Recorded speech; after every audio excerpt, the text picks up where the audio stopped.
이 아줌마가 칼 좀 만진다고 설치는 줄 아나? 조폭 행동대장이 비웃으며 횟집 여주인의 어깨를 밀쳐냈습니다. 비린내 나니까 꺼지라고! 응? 그러나 그들이 그녀의 멱살에 손을 대려던 순간 팟 허공이 갈라지는 섬뜩한 소리. 바닥으로 툭 떨어진 건 조폭 목에 매여있던 명품 넥타이 매듭이었습니다. 목에는 상처 하나 없이 넥타이만 절단된 신들린 칼끝. 여주인은 담담하게 말했습니다. 목이 아니라 넥타이를 벤 걸 조상님께 감사해라. 그제야 조폭들은 깨달았습니다. 자신들이 건드린 이 힘없는 아줌마가 20년 전 암흑가를 피로 잠식시켰던 전설의 칼잡이 붉은 동백이었다는 사실을. 잠든 칼이 깨어난 순간 그들이 감당해야 할 대가는 이제부터 시작입니다. 당신이라면 이런 상황 눈 뜨고 볼 수 있겠습니까? 구독과 좋아요 눌러주시면 로또 같은 행운이 함께하길 바랍니다. 그럼 오늘의 사연 시작합니다. 부산 자갈치 시장의 새벽은 언제나 짙은 해무와 함께 시작되죠. 비릿한 바다 내음이 코끝을 맴도는 가운데 부산 횟집의 낡은 간판에 불이 탁 하고 켜집니다. 가게 안에서는 규칙적이고 섬뜩한 소리가 흘러나오고 있군요. 쓱싹, 쓱싹. 오명심이 자신의 전용 칼을 숫돌에 갈고 있습니다.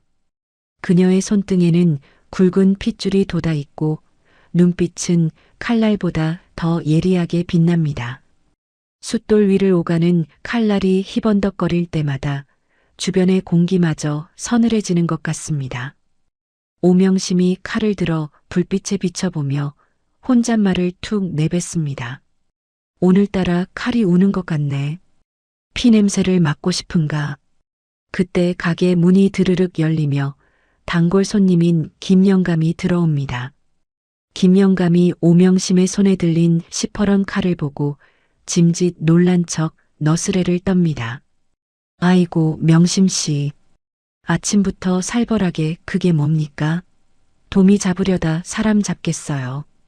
오명심이 무뚝뚝한 표정으로 칼을 행주에 닦으며 대꾸합니다.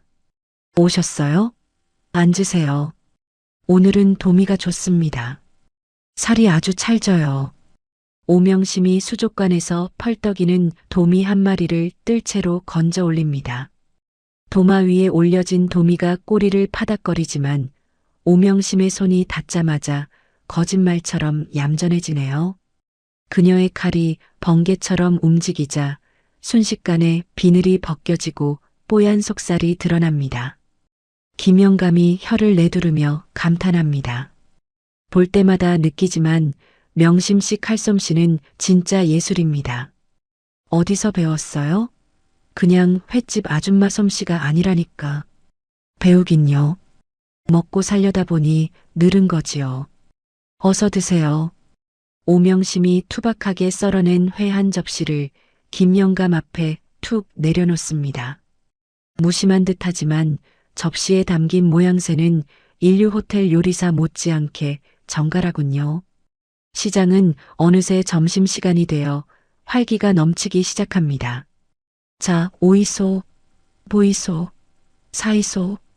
상인들의 구성진 목소리와 손님들의 웃음소리가 어우러져 시장통은 시끌벅적합니다. 그런데 갑자기 시장 입구 쪽에서 날카로운 경적 소리가 울려 퍼집니다. 빵, 빵. 검은색 대형 세단 세대가 좁은 시장 골목을 비집고 들어오며 길을 막아섭니다. 시장을 오가던 사람들이 기겁하며 양옆으로 물러서네요.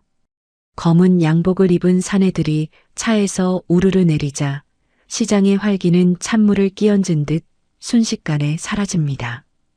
그들 가운데서 독사파 행동대장 한창석이 껌을 짝짝 씹으며 내립니다. 한창석이 뒷짐을 지고 거만하게 시장을 둘러보더니 발 앞에 있는 나물 바구니를 군화발로 걷어찹니다. A씨, 냄새나게 이게 길바닥에 널려있고 지랄이야. 나물을 다듬던 콩나물 할머니가 쏘스라치게 놀라며 한창석의 바짓가랑이를 잡습니다. 아이고, 선생님. 이거 파는 건데 이러시면 어쩝니까? 밟지 마이소. 한창석이 인상을 찌푸리며 할머니를 매몰차게 뿌리칩니다. 이 늙은니가 옷 버리게 어디서 손을 대? 야, 치워. 한창석의 지시에 부하들이 달려들어 할머니의 좌판을 엎어버립니다. 잘 다듬어 놓은 콩나물과 시금치가 진흙탕에 나뒹굴고 할머니는 땅을 치며 통곡합니다. 이 광경을 지켜보던 상인회장이 참다 못해 뛰쳐나옵니다. 당신들 뭐하는 짓이야? 여기 상인들이 무슨 죄가 있다고 행패를 부려? 한창석이 상인회장 앞으로 성큼성큼 다가가 삐딱하게 고개를 기울입니다. 어라? 회장님 나오셨네.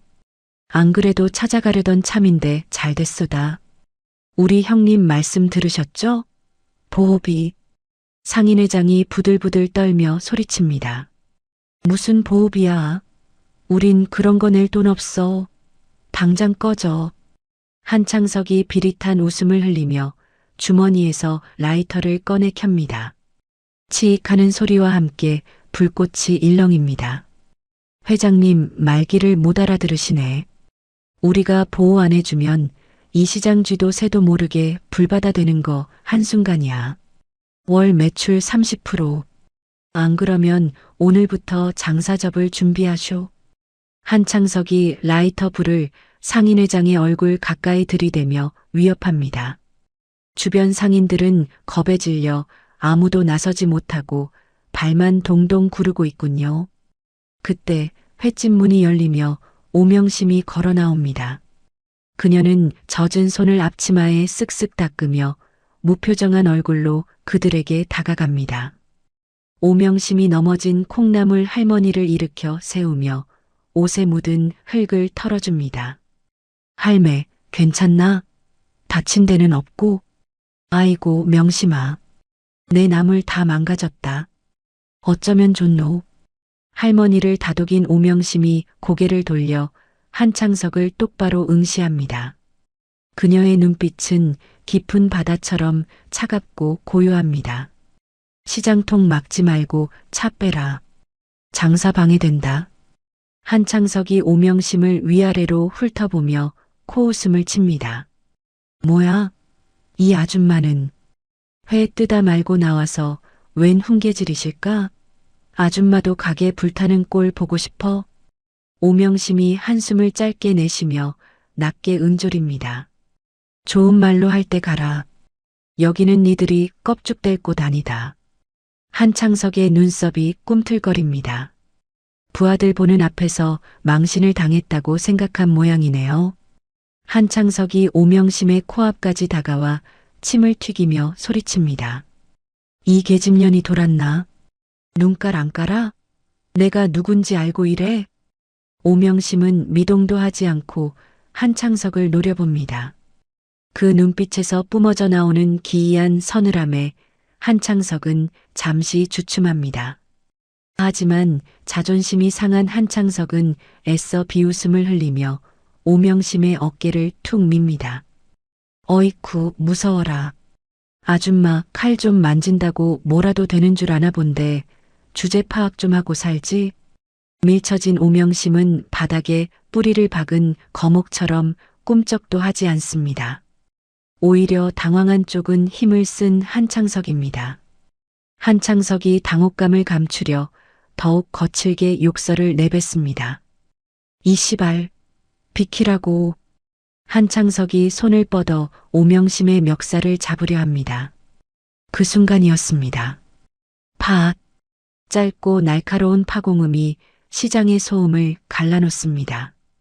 오명심이 어느새 손에 쥐고 있던 생선 손질용 칼을 아래에서 위로 가볍게 긋습니다. 한창석의 손이 오명심의 옷깃에 닿기도 전에 벌어진 일입니다. 모두가 숨을 죽인 정적 속에서 무언가 가벼운 물체가 바닥으로 툭 떨어집니다.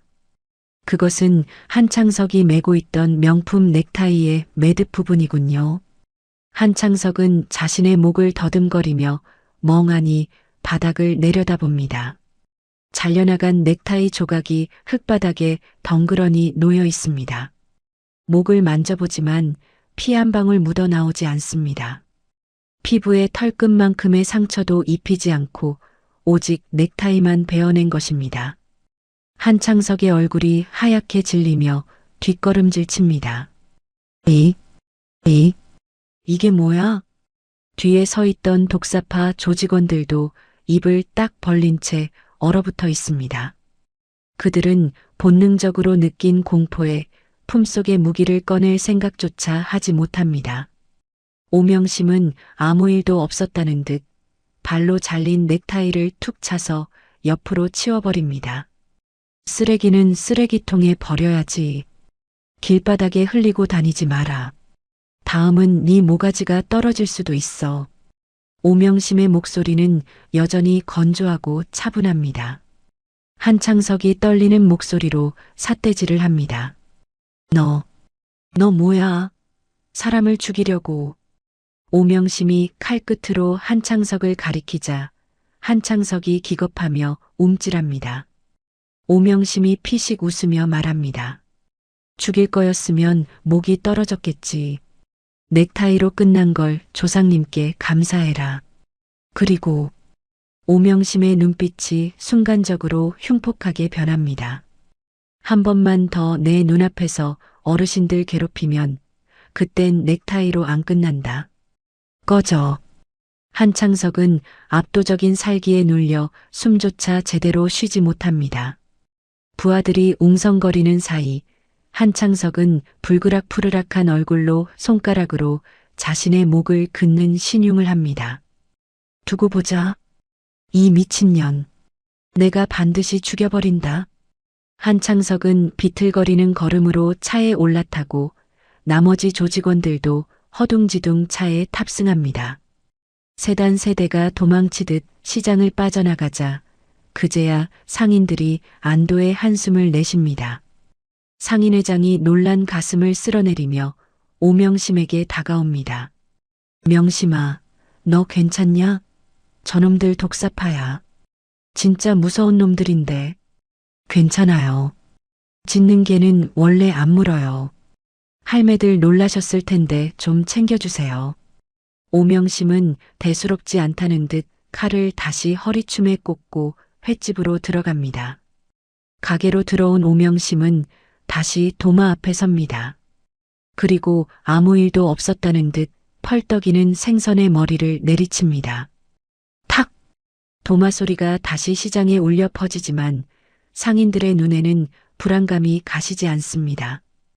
그날 밤 부산 시내의 화려한 유흥가 한복판에 있는 독사파 사무실. 한창석은 자신의 책상 위에 잘린 넥타이를 꽂아두고 씩씩거리고 있습니다. 그의 손에는 양주잔이 들려 있지만 손이 심하게 떨려 술이 넘치고 있군요. 한창석이 책상을 쾅 내리치며 부하들에게 고함을 지릅니다. 야, 그 계집년 신상 털었어? 뭐하는 년이야? 부하 하나가 쭈뼛거리며 서류 봉투를 내밉니다. 형님, 아직 정확한 건 안 나왔는데 그냥 시장에서 20년 넘게 회만 썬 아줌마랍니다. 가족도 없고 혼자 산다는데요. 한창석이 서류를 집어던지며 소리칩니다. 그냥 아줌마? 야, 이 새끼야. 그냥 아줌마가 사람 목에 칼을 들이대는데 솜털 하나 안 다치게 넥타이만 잘라? 그게 말이 돼? 한창석은 자신의 목을 다시 한번 만져봅니다. 아직도 서늘한 칼날의 감촉이 남아있는 것 같아 소름이 끼칩니다. 그는 공포를 분노로 덮으려는 듯 눈을 부라립니다. 쪽팔려서 살 수가 있나? 감히 내 넥타이를 잘라? 내가 누군지 뼈저리게 느끼게 해주지. 한창석이 음흉한 미소를 지으며 부하들에게 손짓합니다. 내일 당장 애들 풀어. 그 횟집 숨통부터 줘요. 물길 끊고 전기 끊고 바퀴벌레라도 풀어. 장사 못하게 아주 묵사발을 만들어버려. 예, 알겠습니다, 형님. 한창석이 잘린 넥타이를 라이터로 태우며 중얼거립니다. 오명심, 내년이 내 넥타이 자른 거, 내일은 내 목줄로 갚아줄게. 기대해라. 불타오르는 넥타이 위로 한창석의 비열한 웃음이 겹쳐집니다. 자갈치 시장의 고요한 밤, 폭풍전야의 긴장감이 감돌고 있습니다. 다음 날 아침 자갈치 시장의 공기가 심상치 않게 변해 있습니다. 평소라면 싱싱한 바다 내음이 가득해야 할 시장 골목에 코를 찌르는 악취가 진동하고 있군요. 상인들이 코를 막고 인상을 찌푸리며 웅성거립니다. 시장의 메인 배수구가 원인 모를 이유로 꽉 막혀 오물이 역류하고 있는 겁니다. 오명심이 가게 문을 열자마자 훅 끼쳐오는 비린내에 미간을 찌푸립니다. 가게 안 수족관은 칠흑처럼 어둡고 기포 발생기는 멈춰 있습니다. 전기 공급선이 누군가에 의해 예리하게 잘려나간 상태입니다. 수족관 안을 들여다본 오명심의 눈이 가늘게 떨립니다. 어제까지만 해도 힘차게 헤엄치던 도미와 광어들이 하얀 배를 드러낸 채 떼죽음을 당해 둥둥 떠 있습니다. 물고기들의 눈은 하얗게 탁해져 있고 수조물은 썩어가고 있네요. 오명심이 죽은 물고기 한 마리를 건져 올리며 낮게 한숨을 내쉽니다. 말 못하는 짐승들한테 이게 무슨 짓인지. 옆 가게 건어물 사장이 달려와 발을 동동 구르며 하소연합니다. 명심씨, 이게 무슨 난리요? 배수구도 막히고 전기도 나가고. 이거 분명 그 독사파 놈들 짓이지? 어제 명심씨가 그놈 쫓아내서 보복하는 거 아니가? 주변 상인들의 시선이 오명심에게 쏠립니다. 그들의 눈빛에는 걱정보다는 원망의 기색이 서려 있습니다. 오명심은 아무 대꾸 없이 묵묵히 죽은 물고기들을 자루에 담습니다. 그때 구청 위생과 조끼를 입은 공무원들이 들이닥칩니다. 민원 들어왔습니다. 위생 상태 점검 좀 하겠습니다. 오명심이 고무장갑을 벗으며 그들을 막아섭니다. 아침부터 무슨 점검입니까? 지금 사고로 전기가 나가서 정리 중인데. 공무원은 들은 척도 않고 주방으로 들어가더니 일부러 쓰레기통을 뒤집고 바닥을 구둣발로 문지릅니다. 그러고는 미리 준비해 온 듯한 영업 정지 처분 계고장을 꺼내 가게 벽에 탁 붙입니다. 비위생업소로 신고가 빗발쳐서 안 되겠습니다. 시정 명령 내려질 때까지 영업 정지입니다. 이보세요. 전기가 끊겨서 그런 거라고 말 안 했습니까? 오명심이 목소리를 높여보지만 공무원들은 비웃듯 계고장을 손으로 툭툭 치고는 나가버립니다. 엎친 데 덮친 격으로 점심시간 무렵에는 건달들이 손님으로 위장의 가게로 들어옵니다. 그들은 음식을 시켜놓고 낄낄거리며 큰 소리로 떠들어댑니다. 잠시 후 한 건달이 밥을 먹다 말고 숟가락을 집어 던지며 고래고래 소리를 지릅니다. 아, 이게 뭐야? 밥에서 바퀴벌레가 나왔잖아. 그가 가리킨 밥그릇 안에는 큼지막한 바퀴벌레 한 마리가 꿈틀거리고 있습니다. 누가 봐도 주머니에서 꺼내 넣은 것이 분명하지만 건달은 휴대폰을 꺼내 영상을 찍기 시작합니다. 여러분, 이 집 위생 꼬라지 좀 보소. 이딴 걸 돈 받고 팝니다. 내 인터넷에 다 올려서 장사 망하게 할 거야. 식사하던 다른 손님들이 밥맛이 떨어진다며 수군거리고 하나둘씩 자리를 뜹니다. 오명심이 건달의 손목을 잡으며 차갑게 말합니다. 수작 부리지 말고 나가라. 경찰 부르기 전에. 건달이 오명심의 손을 뿌리치며 비아냥거립니다. 어이쿠 무서워라. 경찰? 불러. 마음대로 해. 우린 피해자야. 그들은 밥값을 내지 않는 것은 물론이고 위로금을 내놓으라며 난동을 부리다 나갑니다. 시장은 순식간에 아수라장이 되고 매출은 곤두박질칩니다. 참다 못한 국밥집 아주머니가 오명심에게 달려와 삿대질을 합니다. 명심아, 니 때문에 이게 무슨 꼴이고, 니가 괜히 나서가 우리까지 다 죽게 생겼다 아이가. 걍 가만히나 있지와 나대노. 다른 상인들도 거듭니다. 맞아, 그냥 돈 좀 쥐어주고 말지. 이제 어떡할 거야? 독사파 놈들 독한 거 몰라? 너 혼자 정의로운 척하다가 시장 다 망하게 생겼어. 오명심은 입술을 꾹 깨물며 상인들의 비난을 묵묵히 감내합니다. 그녀가 나서지 않았다면 할머니가 다쳤을 것이고 돈은 계속 뜯겼을 테지만 지금 공포에 질린 상인들에게는 이성적인 판단이 불가능해 보입니다. 오명심은 앞치마를 벗어두고 관할 경찰서로 향합니다. 형사계 사무실 문을 열고 들어가자 담당 형사가 귀찮다는 듯 이쑤시개로 이를 쑤시며 쳐다봅니다. 아, 또 오셨네. 아줌마, 증거 있어요? 독사파 애들이 했다는 증거 있냐고요. 가게 전선이 잘리고 배수구가 막혔습니다. 그리고 건달들이 와서 행패를 부리는데 그게 증거 아닙니까? 형사가 코웃음을 치며 서리를 덮습니다. 그건 심증이지 물증이 아니잖아요. 그리고 그 사람들 밥에서 벌레 나왔다고 소비자 보호원에 신고했더만요. 우리가 보기엔 쌍방과실이에요. 가서 좋게 합해 보세요. 오명심이 주먹을 꽉 쥐며 형사를 노려봅니다. 당신들 독사파한테 돈 받아 처먹었나? 형사가 벌떡 일어나며 책상을 쾅 내리칩니다. 이 아줌마가 공무집행방해로 콩밥 좀 먹어야 정신 차리나? 나가요. 바쁜 사람 붙잡고 늘어지지 말고. 오명심은 쫓겨나듯 경찰서를 나옵니다. 법도 경찰도 이웃도 아무도 그녀의 편이 아닙니다. 씁쓸한 마음으로 시장으로 돌아오는데 골목 안쪽에서 둔탁한 타격음과 비명이 들려옵니다. 퍽! 퍽!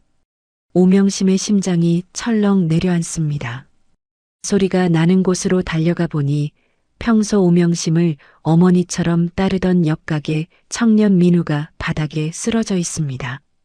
민우의 노모가 건달들의 다리를 붙잡고 애원하고 있군요. 우리 민우 때리지 마이소. 제발 살려주이소. 독사파 조직원들이 민우의 노모를 거칠게 발로 찹니다. 이 할망구가 노망이 났나? 비켜. 쓰러져 있던 민우가 어머니가 맞는 모습을 보고 눈이 뒤집혀 일어납니다. 이 개새끼들아, 우리 엄마 건드리지 마. 민우가 썩은 생선 상자를 집어들고 조직원들에게 달려듭니다. 하지만 건장한 조직원 서넛을 당해내기에는 역부족입니다. 조직원 하나가 민우의 머리채를 잡아 골목 안쪽 사각지대로 질질 끌고 갑니다. 이 새끼가 눈에 뵈는 게 없나 보네. 오늘 교육 좀 시켜줘야겠다. 안 돼. 민우야. 노모의 절규가 골목에 메아리 치지만 조직원들은 쇠파이프를 꺼내듭니다. 오명심이 골목으로 뛰어들려 하지만 이미 조직원들이 입구를 막아서고 셔터를 내려버립니다. 셔터 너머로 끔찍한 구타 소리와 민우의 비명이 들려옵니다. 우두둑. 퍽. 으악. 오명심이 셔터를 주먹으로 두드리며 소리칩니다. 문 열어. 이 비겁한 놈들아. 민우 건드리면 죽여버린다. 문 열어. 하지만 안에서는 비웃음 소리만 들려올 뿐입니다. 몇 시간이 지났을까요? 해가 뉘엿뉘엿 질 무렵 굳게 닫혔던 셔터가 올라가고 봉고차 한 대가 급하게 빠져나갑니다. 그리고 오명심의 횟집 문 앞에 무언가가 짐짝처럼 던져집니다. 피투성이가 되어 의식을 잃은 민우입니다. 민우의 얼굴은 형체를 알아볼 수 없을 정도로 퉁퉁 부어 있고 다리는 기이한 각도로 꺾여 있습니다. 오명심이 비틀거리며 민우에게 다가갑니다. 그녀의 손이 사시나무 떨듯 격렬하게 떨립니다. 민우야, 민우야, 눈 좀 떠봐라. 민우야. 민우는 미동도 하지 않고 입에서는 붉은 피거품만 흘러나옵니다. 뒤늦게 달려온 민우의 노모가 아들의 처참한 모습을 보고 그 자리에 실신해 버립니다. 구급차 사이렌 소리가 요란하게 울리고 시장 상인들이 겁에 질린 표정으로 몰려듭니다. 응급실로 실려간 민우는 상태가 심각합니다. 두개골 한 몰에 갈비뼈 골절, 장기 파열까지. 의료진들이 다급하게 움직이며 민우의 몸에 각종 튜브와 산소호흡기를 부착합니다. 오명심은 응급실 유리창 너머로 이 모든 과정을 지켜보며 주먹을 꽉 쥡니다. 손톱이 손바닥을 파고들어 피가 배어 나오지만 고통조차 느껴지지 않습니다. 20년 전 칼을 버리며 다시는 피를 보지 않겠다고 맹세했던 그 다짐이 와르르 무너져 내리는 소리가 들립니다. 그때 오명심의 주머니에서 휴대폰이 진동합니다. 발신자 표시가 없는 메시지입니다. 오명심이 떨리는 손으로 메시지를 확인합니다. 동영상 하나가 첨부되어 있군요.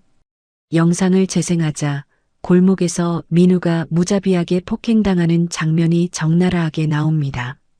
한창석이 민우의 머리를 군화발로 밟으며 카메라를 향해 낄낄거립니다.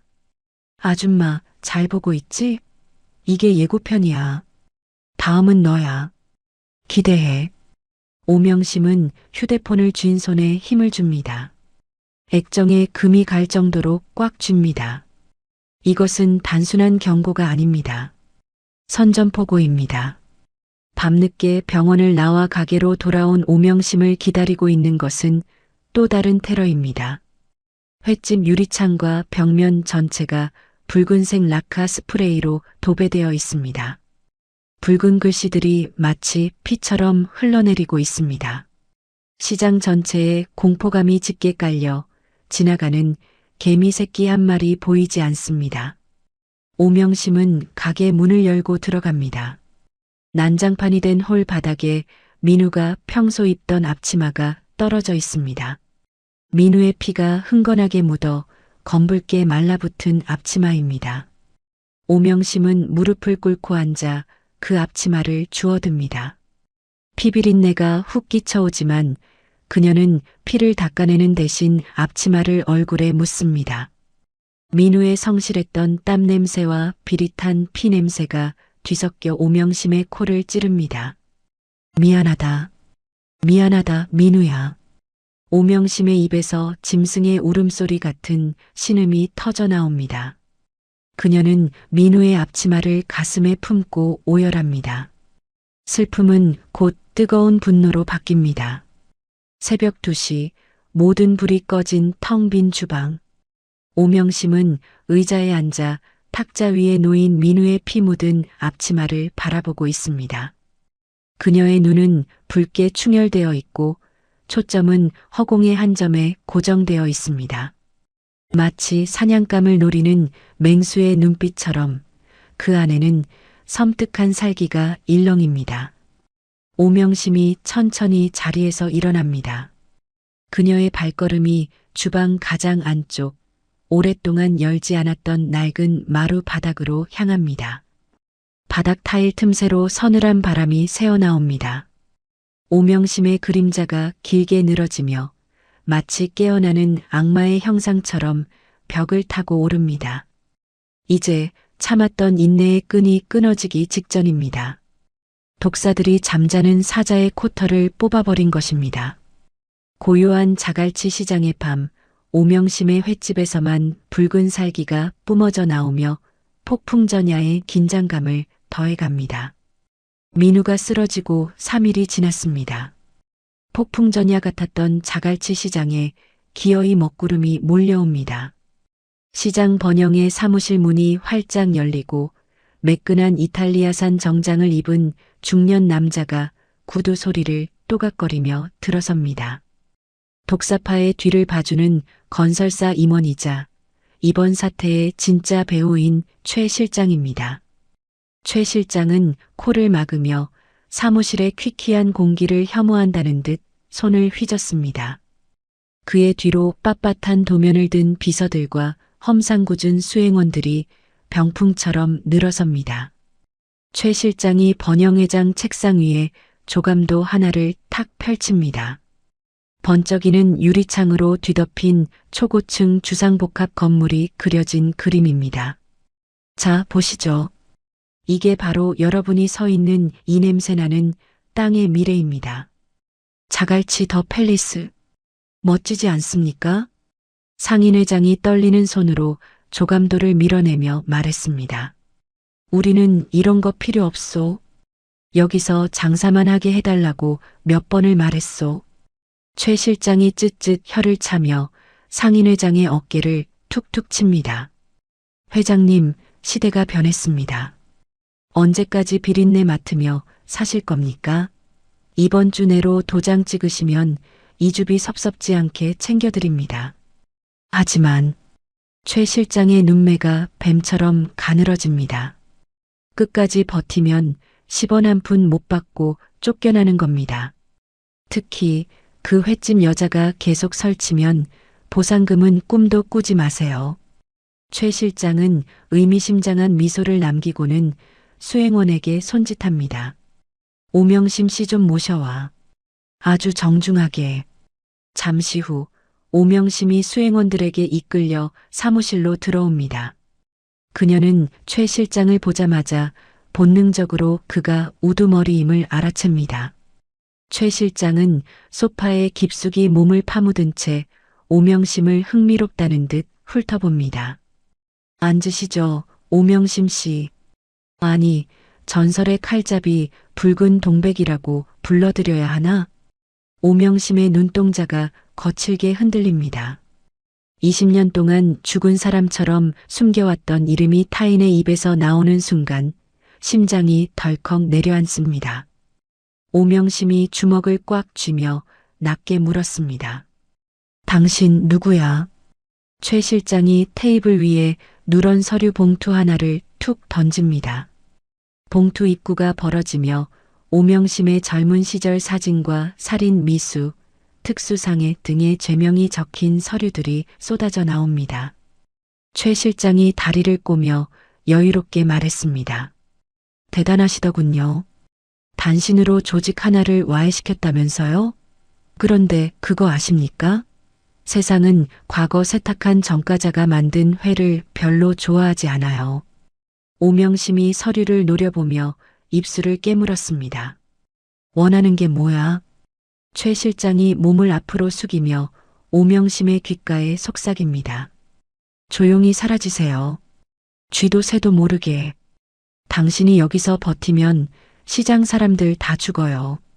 그리고 최 실장이 휴대폰을 꺼내 사진 한 장을 보여줍니다. 중환자실에 누워있는 민우의 사진입니다.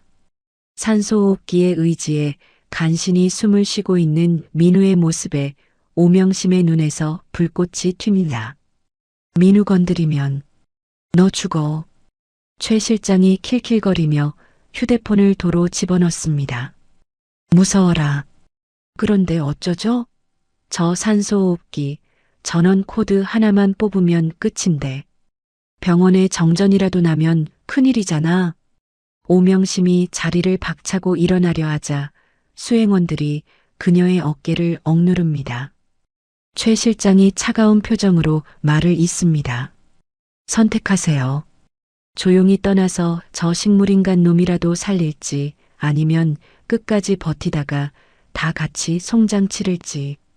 오명심은 분노로 온몸이 떨렸지만 민우의 목숨을 담보로 잡힌 이상 함부로 움직일 수 없습니다. 그녀가 입술을 짓씹으며 사무실을 나가자 최 실장이 등 뒤에 대고 소리칩니다. 시간은 내일까지입니다. 잘 생각하세요. 다음 날 아침 시장 골목에는 흉흉한 전단지가 눈처럼 흩날립니다. 자극적인 문구와 함께 오명심의 과거 머그샷이 박힌 전단지를 보고 상인들이 수군거립니다. 어제까지만 해도 오명심을 옹호하던 여론이 순식간에 뒤집힙니다. 오명심이 시장 골목을 지나가자 삼삼오오 모여있던 상인들이 황급히 자리를 피하거나 등을 돌립니다. 오명심은 마치 투명 인간이라도 된 듯 철저하게 고립됩니다.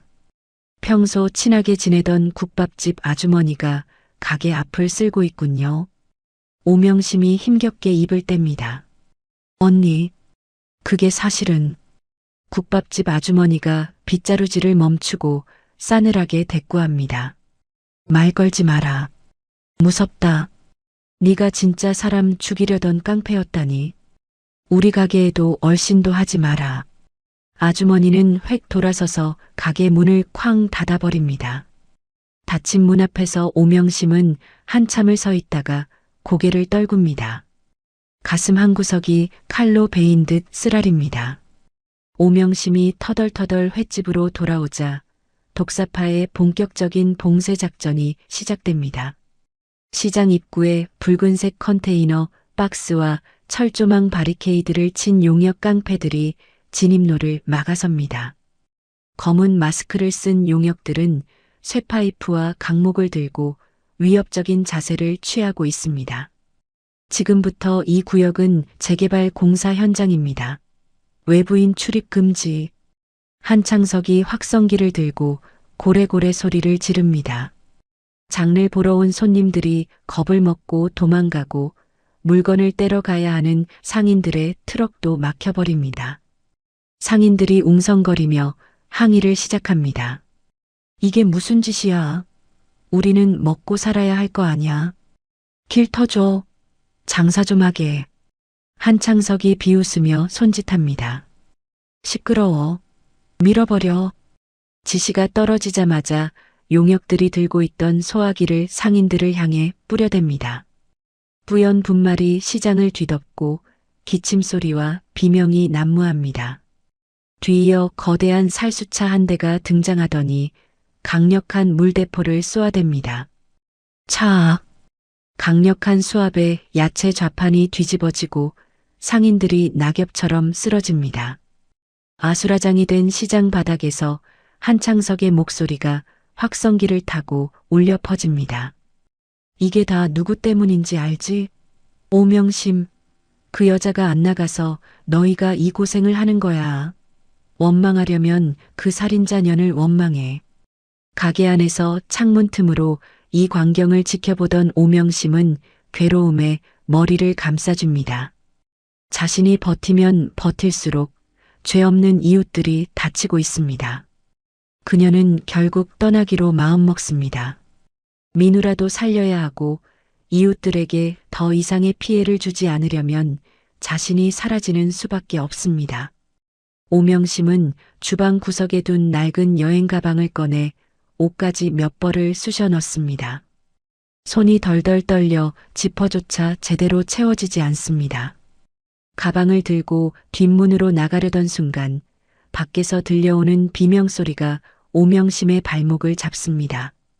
아이고, 사람 살려. 이놈들아 비켜라. 익숙한 목소리에 오명심이 다시 창가로 다가갑니다. 물대포가 쏟아지는 아비규환 속에서 휠체어를 탄 민우의 노모가 용역들에게 떠밀려 바닥으로 나뒹굴고 있습니다. 진흙탕에 처박힌 민우 노모는 휠체어를 다시 타려고 안간힘을 쓰지만 용역 깡패 하나가 휠체어를 발로 뻥 차버립니다. 이 냄새나는 할망구는 뭐야? 안 꺼져? 깡패가 쓰러진 민우 노모에게 발길질을 하려는 찰나입니다. 민우 노모는 그 와중에도 오명심의 가게 쪽을 바라보며 울부짖습니다. 명심아, 가지 마라. 네 잘못 아니다. 우리 버리지 마라. 그 처절한 눈빛과 마주친 순간 오명심의 뇌리에 번개 같은 깨달음이 스칩니다. 도망친다고 끝날 일이 아닙니다. 내가 떠나면 저들은 민우의 호흡기를 뗄 것이고 시장을 밀어버릴 것이며 내 이웃들을 짓밟을 것입니다. 악마와는 타협하는 것이 아닙니다. 오명심은 들고 있던 여행 가방을 바닥에 힘없이 떨어뜨립니다. 그녀의 눈빛이 변합니다.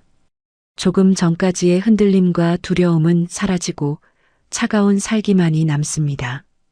오명심이 가게 문을 굳게 걸어 잠급니다. 그리고 주방 가장 깊숙한 곳, 평소에는 생선 상자들로 가려져 있던 낡은 마루로 향합니다.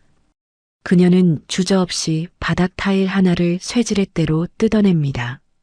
타일 아래 드러난 시멘트 바닥에는 오래된 나무 괴짝 하나가 묻혀 있습니다. 먼지가 뽀얗게 앉은 칠기함입니다. 오명심이 옷소매로 함의 먼지를 닦아내자 붉은색 자개로 수놓아진 동백꽃 문양이 선명하게 드러납니다. 그녀의 손이 함의 자물쇠를 만집니다. 20년 전 다시는 열지 않으리라 다짐하며 잠갔던 봉인입니다. 하지만 이제는 열어야 할 때입니다. 녹슨 자물쇠가 풀리고 묵직한 함 뚜껑이 열립니다. 그 안에는 검붉은 비단에 쌓인 두 자루의 칼이 잠들어 있습니다. 생선을 잡는 칼이 아닙니다. 사람의 뼈와 살을 가르기 위해 특수 제작된 서슬 퍼런 사시미 칼입니다. 오명심이 떨리는 손을 뻗어 칼자루를 줍니다. 차가운 금속의 감촉이 손바닥을 타고 전해져 오자 잊고 있었던 감각이 혈관을 타고 되살아납니다. 그녀가 칼을 뽑아들자 어둠 속에서도 칼날이 섬뜩한 빛을 뿜어냅니다. 오명심은 칼날에 비친 자신의 얼굴을 바라봅니다. 그곳에는 횟집 아줌마 오명심은 없습니다. 오직 붉은 동백만이 서 있을 뿐입니다. 그래, 갈 때까지 가보자. 오명심의 나직한 독백이 텅 빈 가게를 울립니다. 밖에서는 여전히 용역들의 고함 소리와 상인들의 비명이 들려오지만 오명심의 마음은 폭풍의 눈처럼 고요합니다. 그녀는 두 자루의 칼을 허리춤에 차고 질끈 동여맨 머리끈을 다시 고쳐맵니다. 이제 사냥을 시작할 시간입니다. 절망이 짙게 깔린 자갈치 시장의 밤거리. 가로등마저 깨져 어두컴컴한 골목길을 한 남자가 모자를 푹 눌러 쓴 채 빠르게 걷고 있습니다. 그는 주위를 두리번거리며 인기척을 살피더니 오명심의 횟집 뒷문 앞에 멈춰 섭니다. 규칙적인 노크 소리에 안에서 잠시 침묵이 흐르더니 철문이 끼익 소리를 내며 열립니다. 문틈으로 경계심 가득한 오명심의 눈이 보입니다. 남자가 모자를 벗자 피로에 찌든 얼굴의 박 경장이 드러납니다. 명심 누님 접니다. 문 좀 열어주세요. 오명심이 안도의 한숨을 내쉬며 문을 열어줍니다. 가게 안으로 들어온 박 경장은 물 한 잔을 단숨에 들이켜고는 탁자에 털썩 주저앉습니다. 그의 표정이 잔뜩 구겨져 있군요. 형사님, 어떻게 된 겁니까? 신고해도 출동도 안 하고. 박 경장이 주먹으로 탁자를 내리치며 분통을 터뜨립니다. 미치겠습니다, 정말.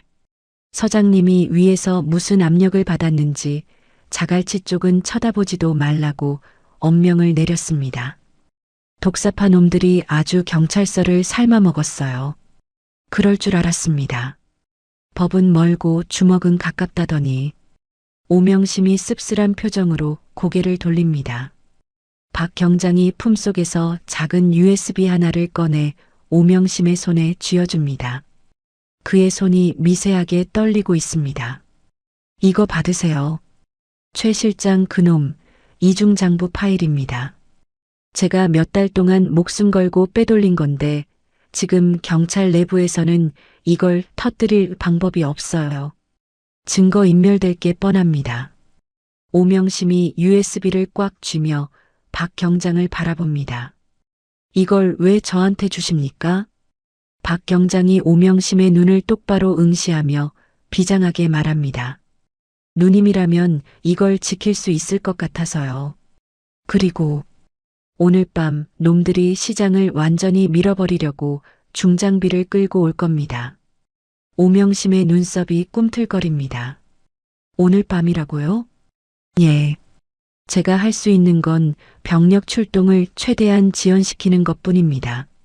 신고가 들어가도 차가 막힌다는 핑계로 30분, 아니 1시간은 벌어들일 수 있습니다. 박 경장이 자리에서 일어나며 오명심의 어깨를 두 손으로 잡습니다. 그의 목소리에 간절함이 묻어납니다. 법이 썩어서 시민을 못 지키면 칼이라도 써야죠. 누님 실력 압니다. 하지만 약속해 주십시오. 절대 죽이지는 마세요. 살인자가 되면 안 됩니다. 그냥 박살만 내주세요. 오명심이 잠시 침묵하다가 고개를 끄덕입니다. 걱정 마세요. 횟감도 아닌데 함부로 칼 안 씁니다. 박 경장이 뒷문으로 사라지고 오명심은 어둠 속에서 홀로 남습니다. 그녀는 USB를 주머니 깊숙이 넣고 벽에 걸린 달력을 바라봅니다. 오늘이 결전의 날입니다. 다음 날 새벽 동이 트기도 전에 푸르스름한 시장 골목. 오명심은 가게 문을 활짝 열고 밖으로 나옵니다. 비장한 각오로 독사파를 맞이하려는데 뜻밖의 광경이 그녀의 눈앞에 펼쳐집니다. 텅 비어 있어야 할 가게 앞에 휠체어 한 대가 덩그러니 놓여 있고 그 위에 민우의 노모가 앉아 있습니다. 찬 새벽바람을 맞으며 밤을 새운 듯 노모의 어깨에는 서리가 하얗게 내려앉아 있군요. 오명심이 놀라서 달려갑니다. 할매, 여기서 뭐 하는 깁니까? 몸도 성취하는데 빨리 들어가소. 민우 노모가 오명심의 손을 꽉 붙잡습니다. 거친 손마디에서 전해지는 온기가 오명심의 가슴을 파고듭니다. 명심아, 네 혼자 죽으러 가는 꼴 내는 못 본다. 우리 민우 복수해준다고 이러는 거 다 안다. 할매. 그때 골목 여기저기서 인기척이 들려옵니다. 어제까지만 해도 오명심을 피하고 외면했던 상인들이 하나둘씩 모습을 드러냅니다. 손에는 몽둥이, 빗자루, 대걸레 등 무기가 될 만한 것들이 들려있군요. 국밥집 아주머니가 눈시울이 붉어진 채 다가옵니다. 그녀는 오명심의 눈을 차마 마주치지 못하고 고개를 숙입니다. 명심아, 미안하다. 우리가 겁이 나서 네가 깡패였다는 말 듣고 잠시 정신이 나갔었나 보다. 옆에 있던 건어물 가게 사장이 헛기침을 하며 거듭니다. 생각해보니 그렇더라. 네가 과거에 뭘 했든 지난 10년 동안 우리랑 같이 울고 웃었던 오명심이는 우리 이웃이다. 네가 우리한테 해코지한 적 한 번이라도 있나? 없지. 맞다. 전단지 쪼가리가 뭐 중요하노? 사람이 중요하지. 상인들이 웅성거리며 오명심 주위로 모여듭니다. 고립무원이었던 그녀의 곁에 든든한 방패막이 생긴 것입니다. 오명심의 눈가에 뜨거운 것이 차오릅니다. 20년 동안 숨죽여 살았던 세월이 헛되지 않았음을 확인하는 순간입니다. 그때 인파를 해치고 상인의 총무 동철이 헐레벌떡 뛰어옵니다. 그의 품에는 두툼한 검은색 조끼가 들려 있습니다. 누님, 이거 입으소. 동철이 내민 것은 경찰들이나 입을 법한 방검복입니다. 오명심이 어리둥절한 표정으로 묻습니다. 이게 뭐냐? 동철이 쑥스러운 듯 머리를 극적이며 대답합니다. 상인들이 십시일반 돈 모아서 퀵으로 받았습니다. 칼잡이들이 온다는데 맨몸으로 싸우면 되겠습니까? 우리 대장은 우리가 지켜야지. 너거들. 진짜. 오명심은 말을 잇지 못하고 입술을 깨뭅니다. 상인들이 직접 오명심에게 방검복을 입혀주고 끈을 단단히 조여줍니다. 마치 장수에게 갑옷을 입히는 병사들의 손길처럼 정성이 가득합니다. 갑옷을 입은 오명심의 표정이 달라집니다. 더 이상 죄책감에 시달리는 도망자가 아닙니다.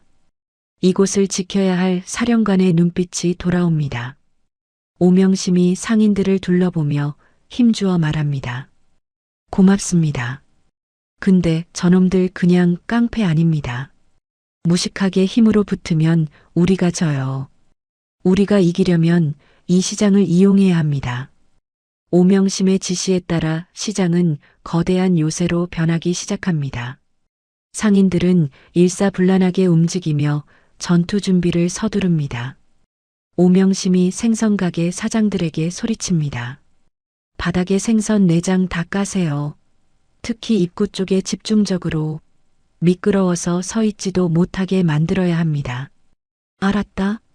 오늘 장사도 공쳤는데 썩은 내장 다 퍼부어 버리지. 상인들이 양동이째로 생선 내장과 점액질을 바닥에 쏟아붓습니다. 비릿하고 미끈거리는 액체가 아스팔트 바닥을 뒤덮어 걷기조차 힘든 늪지대가 만들어집니다. 이번에는 건어물 가게 사장이 오징어 건조용 밧줄을 들고 나섭니다. 김씨, 저쪽 전봇대랑 이쪽 기둥 연결해. 무릎 높이로 팽팽하게 당겨. 골목 곳곳에 눈에 잘 띄지 않는 밧줄 함정이 설치됩니다. 얼음가게 사장은 드라이아이스 박스를 잔뜩 들고 나옵니다. 이거 물에 풀면 연기 나는 거 알지? 놈들 들어오면 시야부터 가립시다.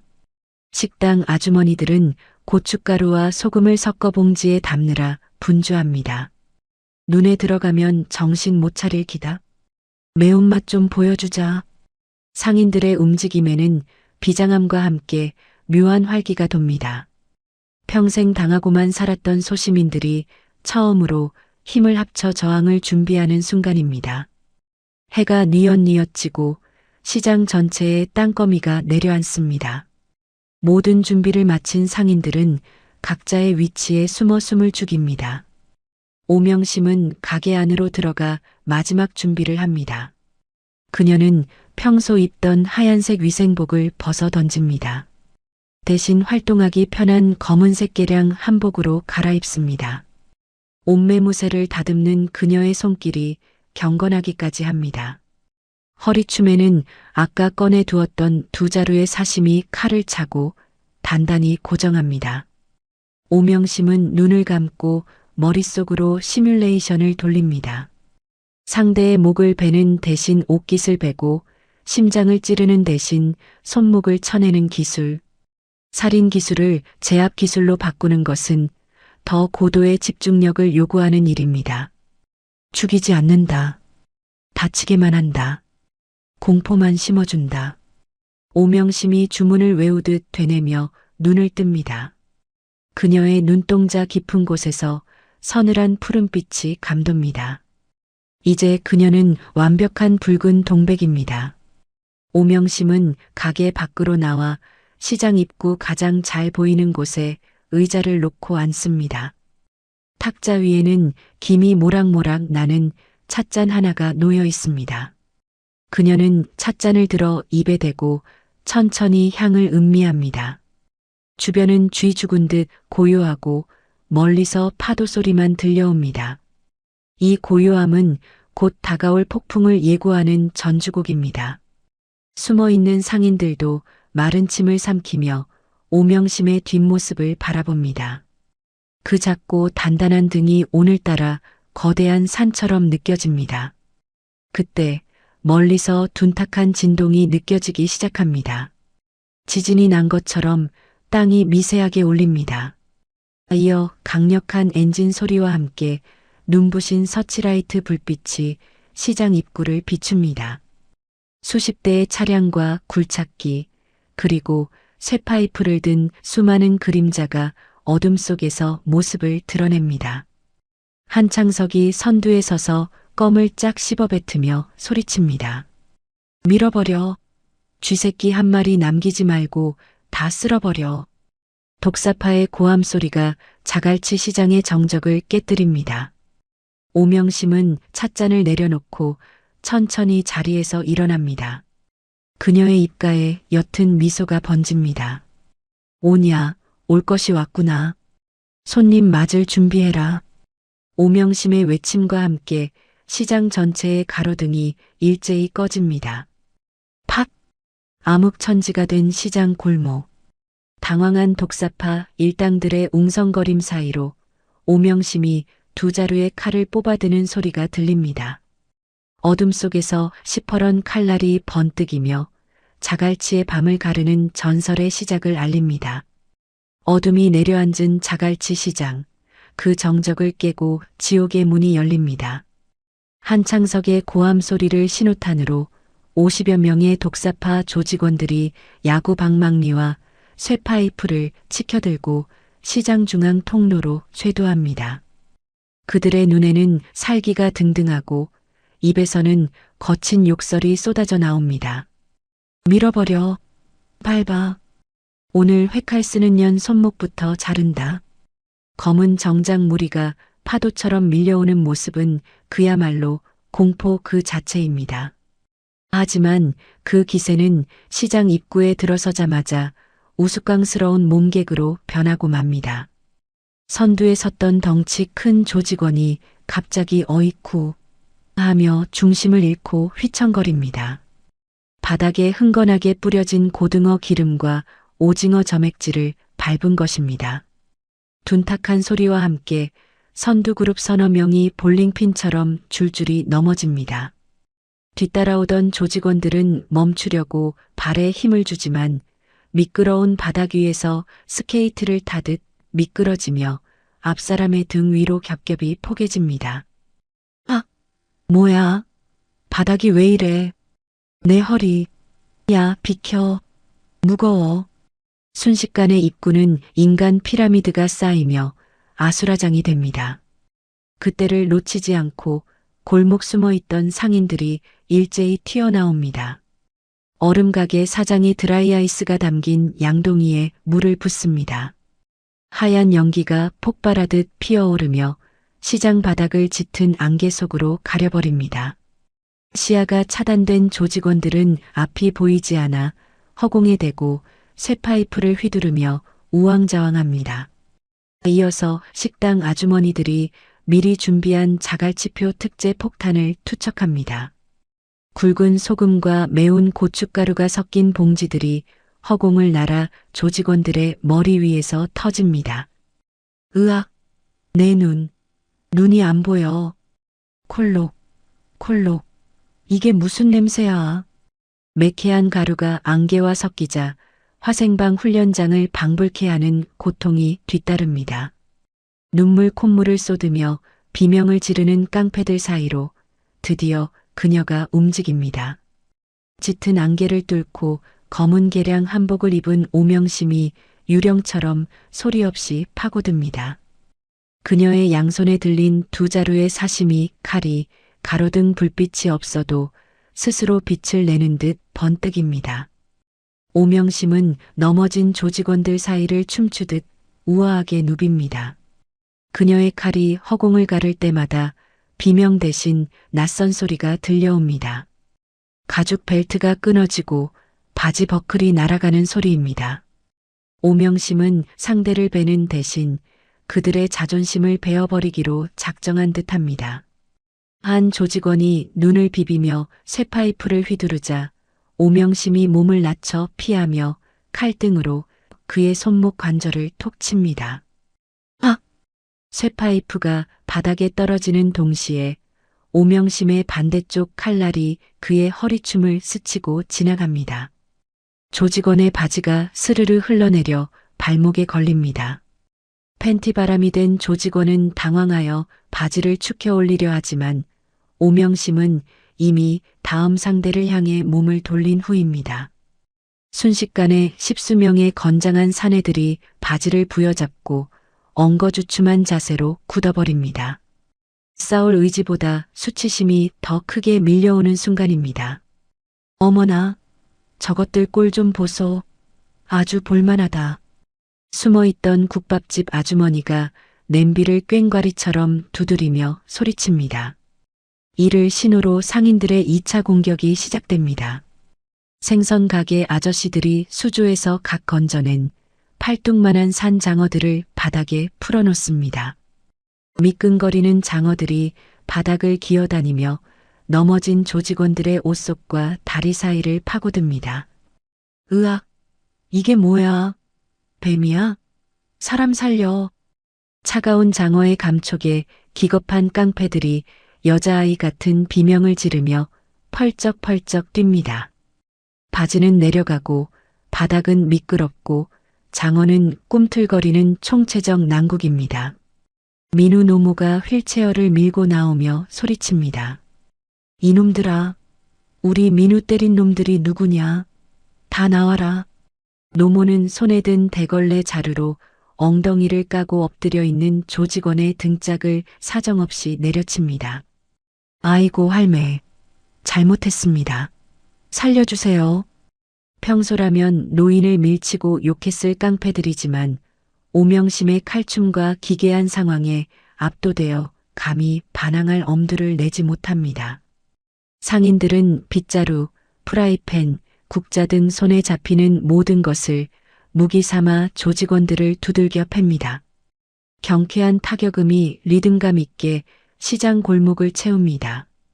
후방에서 이 꼴을 지켜보던 한창석은 뚜껑이 열려버립니다.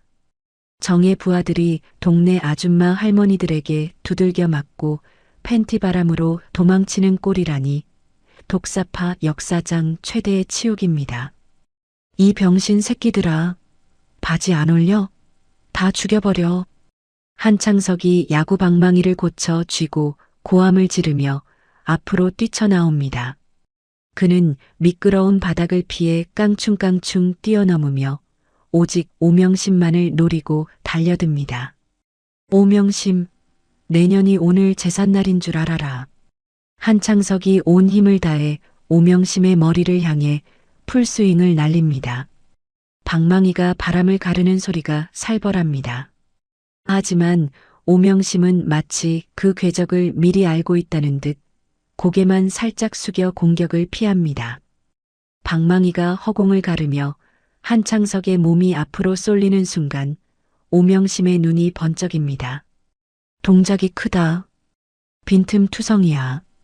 오명심의 차가운 목소리와 함께 그녀의 칼 손잡이 끝부분인 병두가 한창석의 명치에 꽂힙니다.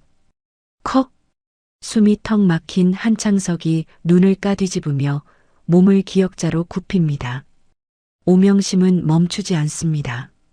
그녀는 몸을 회전시키며 회칼의 넓은 옆면으로 한창석의 턱을 올려칩니다. 둔탁한 파열음과 함께 한창석의 고개가 뒤로 젖혀집니다. 그의 입에서 하얀 물체 몇 개가 피와 함께 허공으로 튀어오릅니다. 오명심이 경고했던 대로 옥수수가 털린 것입니다. 한창석이 입을 감싸 쥐고 바닥에 나뒹굽니다. 내 이빨, 내 이빨. 대장인 한창석마저 처참하게 무너지자 남은 조직원들은 전의를 완전히 상실합니다. 그들은 바지를 축혀 올릴 생각도 못하고 팬티 바람으로 엉금엉금 기어서 도망치기 시작합니다. 멀리서 차 안에 앉아 이 모든 상황을 지켜보던 최 실장의 얼굴이 사색이 됩니다.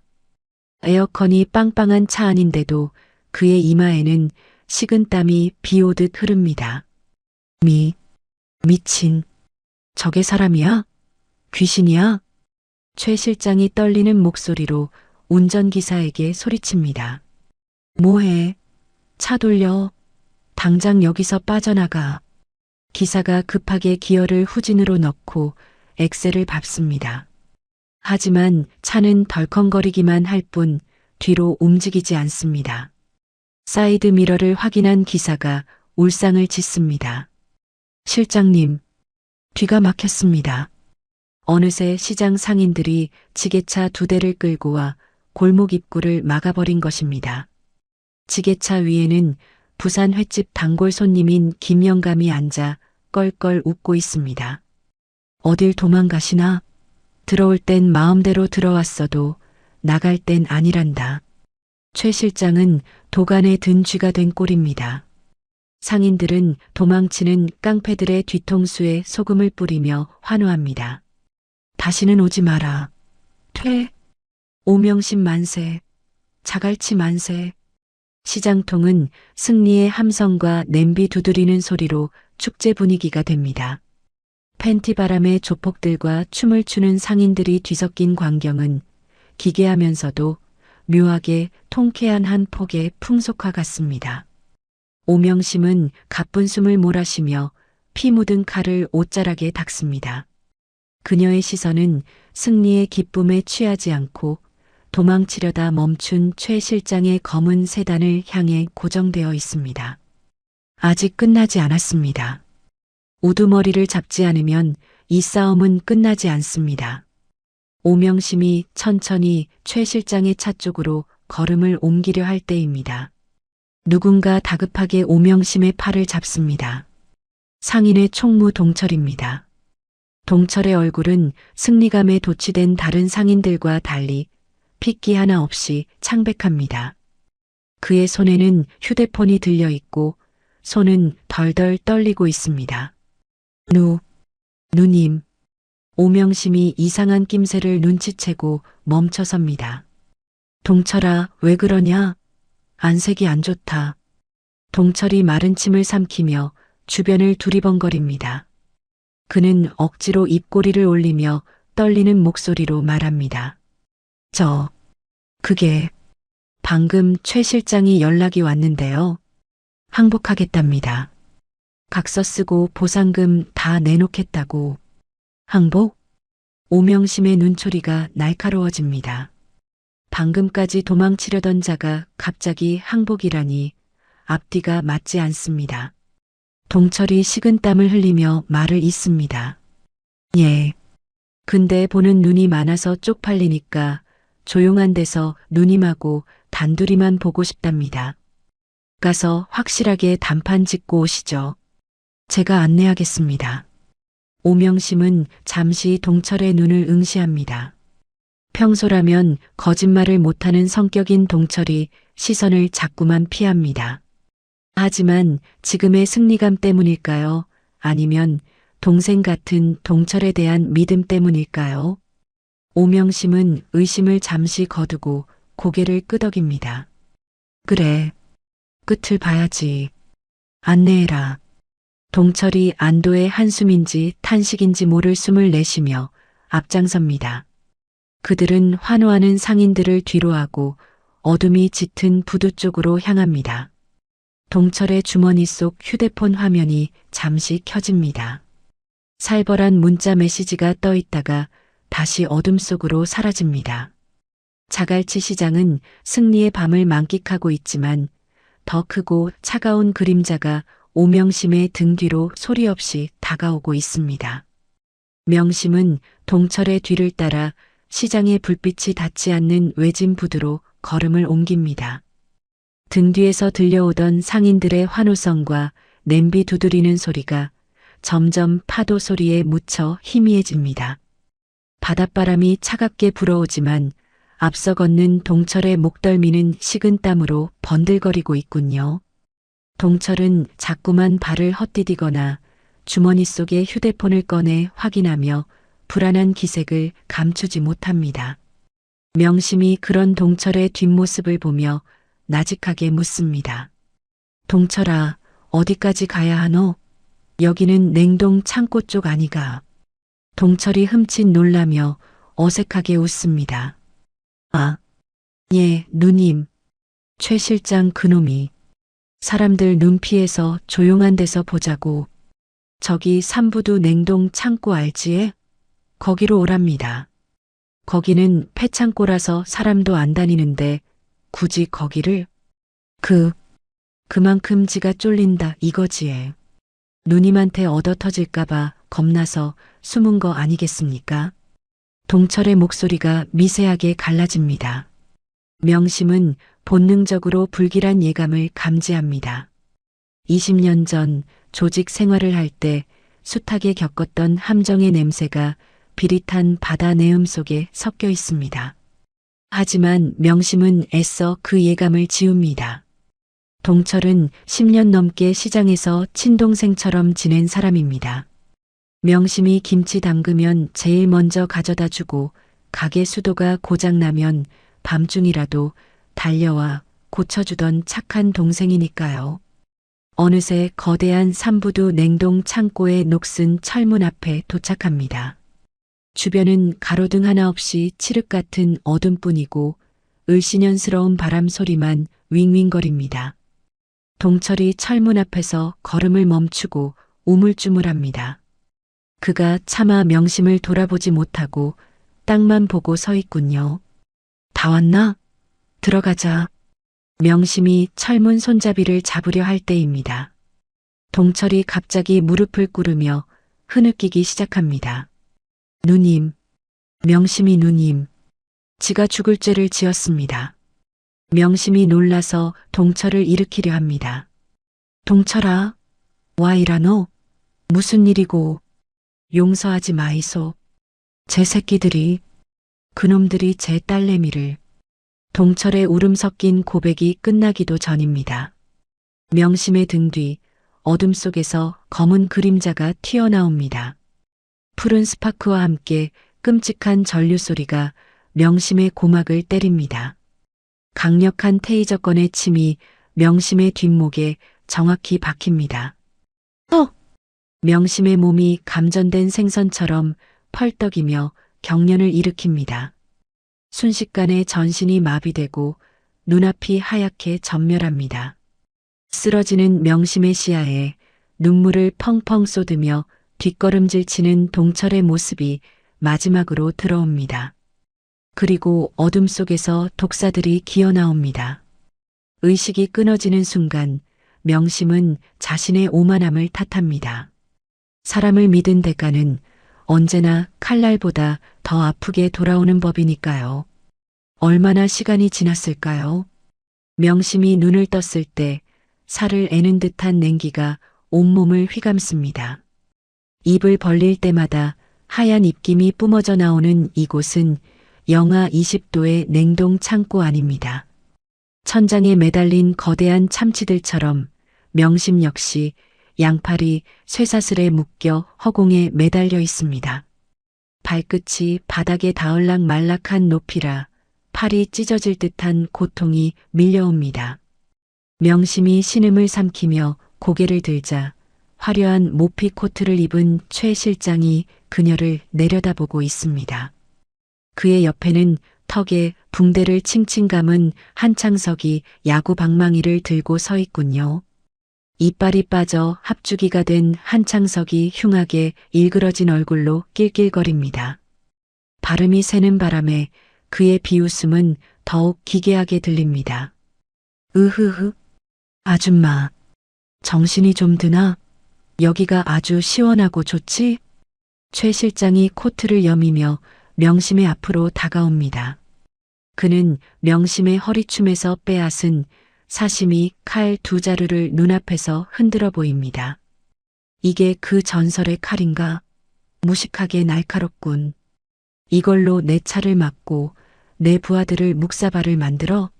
명심은 추위로 입술이 파랗게 질렸지만 눈빛만은 형형하게 빛납니다. 비겁한 놈들. 사람을 인질로 잡고 장난질이냐? 최 실장이 혀를 차며 명심의 볼을 칼면으로 툭툭 칩니다. 비거? 이건 전략이라고 하는 겁니다. 오명심 씨, 당신이 칼질은 잘할지 몰라도 머리는 나빠. 정에 이끌려서 제 발로 호랑이 굴에 들어오다니. 최 실장이 손짓하자 구석에 찌그러져 있던 동철이 기어 나옵니다. 동철은 차마 명심을 보지 못하고 바닥에 머리를 박으며 오열합니다. 누님, 잘못했어요. 제가 미쳤지. 살려주세요. 한창석이 동철의 배를 군화발로 걷어찹니다. 이 배신자 새끼가 어디서 징징거려. 내 역할은 끝났어. 멍청아. 최 실장이 대형 스크린 리모컨을 누릅니다. 창고 벽면에 설치된 스크린에 실시간 영상이 뜹니다. 어느 낡은 빌라 거실, 동철의 아내와 어린 딸이 입에 테이프가 붙은 채 독사파 조직원들에게 둘러싸여 떨고 있습니다. 조직원 하나가 아이의 머리카락을 가위로 싹둑 자르며 장난을 칩니다. 화면을 본 동철이 비명을 지르며 최 실장의 바짓가랑이를 잡습니다. 회장님, 약속이 다르지 않습니까? 누님 데려오면 가족은 풀어준다고 했잖아요. 최 실장이 더러운 것을 털어내듯 동철을 발로 밀어버립니다. 약속? 내가 언제? 나는 비즈니스맨이야. 쓸모없는 펜은 버리는 게 원칙이지. 명심이 치를 떨며 소리칩니다. 동철이는 놔줘라. 나 하나면 됐잖아. 최 실장이 비릿하게 웃으며 또 다른 화면을 띄웁니다. 이번에는 자갈치 시장 광장입니다. 승리에 취해 술판을 벌이고 있는 상인들 몰래 가게 뒤편으로 조직원들이 휘발유통을 나르고 있습니다. 라이터 불만 붙이면 시장 전체가 거대한 화염에 휩싸일 일촉즉발의 상황입니다. 보세요, 오명심 씨. 당신이 여기서 영웅 놀이하는 동안 당신 이웃들은 통구이가 될 준비를 하고 있네. 내가 버튼 하나만 누르면 자갈치는 오늘 밤 지도에서 사라지는 겁니다. 명심의 동공이 지진이 난 듯 흔들립니다. 자신 때문에 동철이 배신자가 되었고 자신 때문에 시장이 불타게 생겼습니다. 최 실장은 명심의 절망하는 표정을 즐기며 속삭입니다. 선택권을 주지. 지금 여기서 내 손으로 손가락을 다 자르고 죽어. 그러면 시장 사람들은 살려줄게. 아니면 다 같이 죽든가. 한창석이 붕대 감은 얼굴을 들이밀며 명심의 손에 들린 쇠사슬을 야구방망이로 탕탕 칩니다. 내 이빨 값은 받아야지. 응? 빨리 결정해, 이년아. 냉동 창고의 온도는 점점 더 내려갑니다.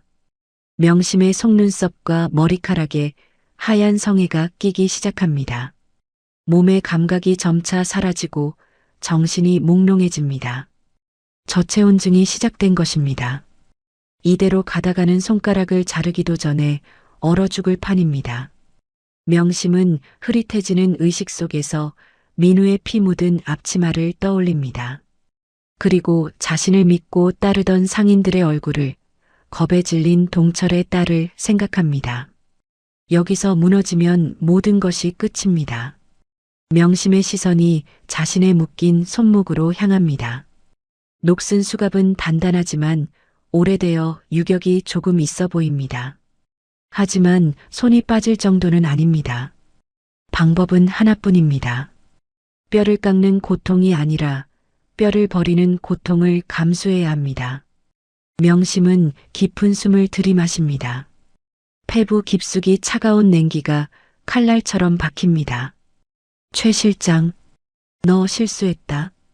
최 실장이 눈을 동그랗게 뜨며 되묻습니다. 뭐? 실수? 나를 죽이려면 바로 죽였어야지. 입만 살아서 나불대는 게 내 놈 실수다.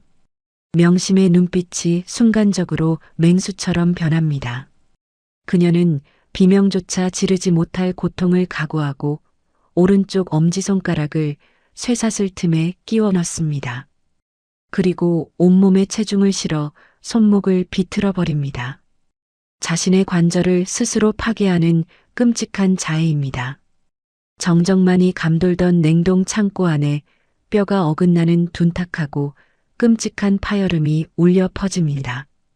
옆에 있던 한창석조차 그 소리에 기겁하며 뒷걸음질 칠 정도입니다.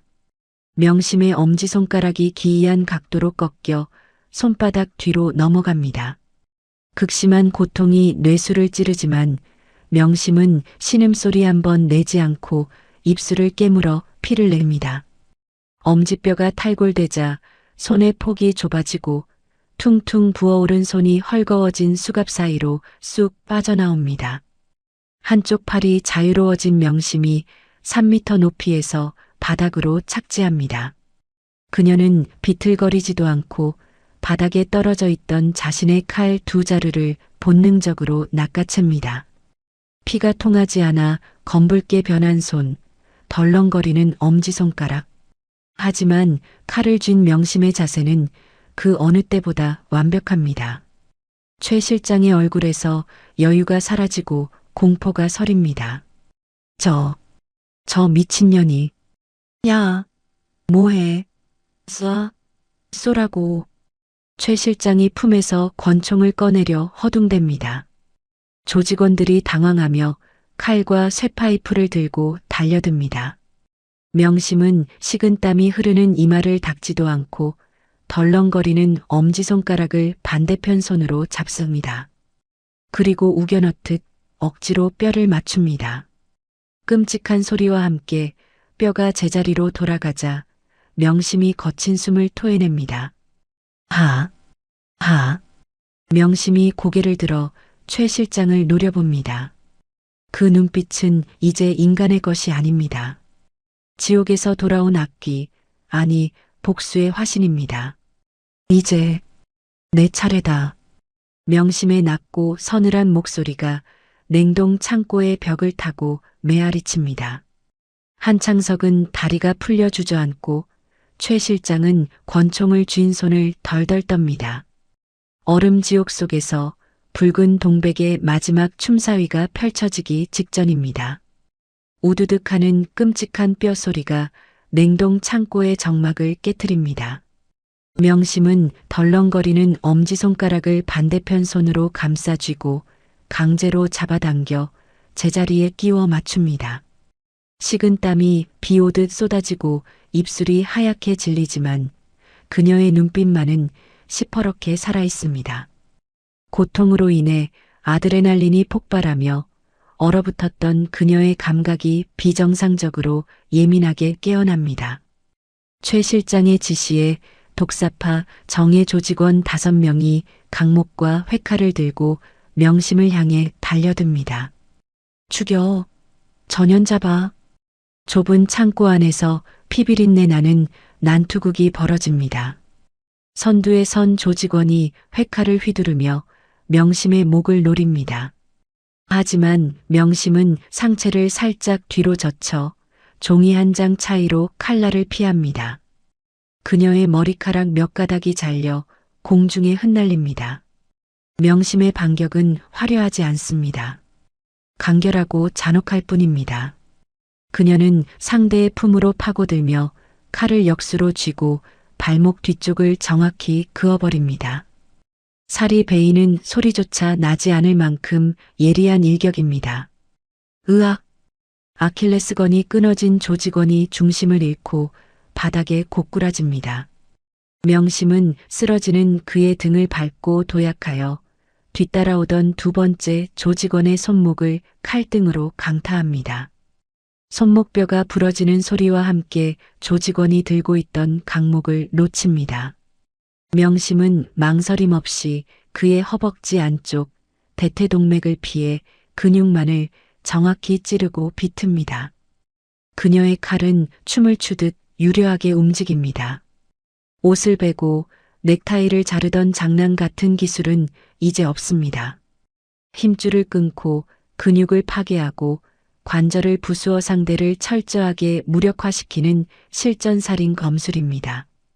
순식간에 5명의 건장한 사내들이 바닥에 널브러져 비명을 지릅니다.